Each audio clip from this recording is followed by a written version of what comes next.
Okay. All right.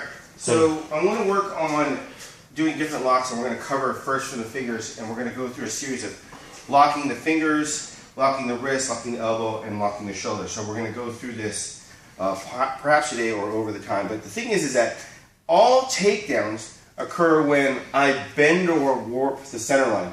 I prefer to use the term line of symmetry because I like to think of the line in the center of the body as opposed to in the front. So for me, I use that as a mnemonic, that it's halfway between the front and the back and then halfway from right to left. And what I want to do is I want to take that off the line. I want to bend it or warp it. Now the body, right, can I borrow a hand please? Right? The body works like a series of chains, right? Each link causes, once it locks up, the next thing locks. And then once we get to this position here, his shoulders essentially lock. So now he has to warp without, resisting and stuff like that. And eventually, if I keep twisting, he will not be able to untwist anymore or counter twist. So eventually, he's going to have to fall backwards, right? So obviously, we don't have the time to twist and twist and twist and twist someone's joints, but it gives us an idea of how the body locks up.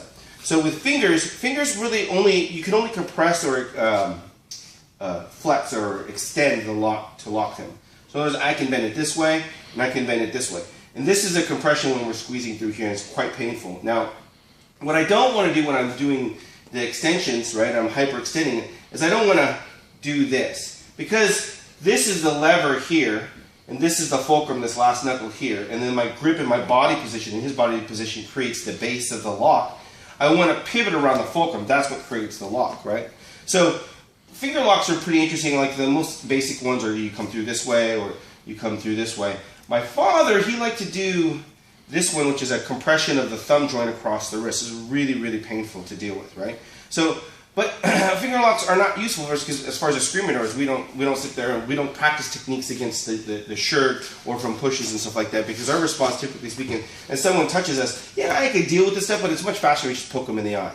Right? Much faster for me to go after that because he's not hitting me with that hand. I really don't care about that hand. Now, that's a little bit of hubris there. You still should have some idea of what you want to deal with if you want to remove a hand. But that's where Max would teach us to brush off first, right? Great Grandmaster Sarmiento.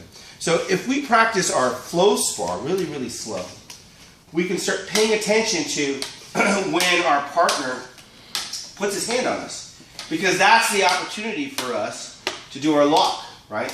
So I might go low, right, from that position, right? He comes and gives me that one again. I might go high with that position, but the whole time I'm paying attention to that finger.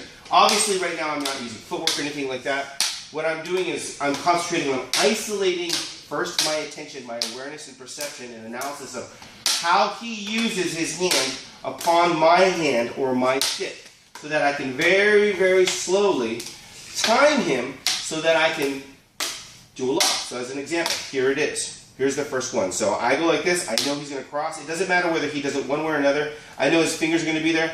That's where I'm going to do my first lock for my first takedown. Now he's got a stick free, obviously, right? But that's not what we're concerned with right now. What we're concerned with right now is can I get a finger lock inside flow spar, and can I use it quickly? Now what happens if it doesn't work, right? What happens if I go through here like this and I grab and I miss it? Just hit him. I don't really need to do the lock. It's just a new skill for me to work with. All right.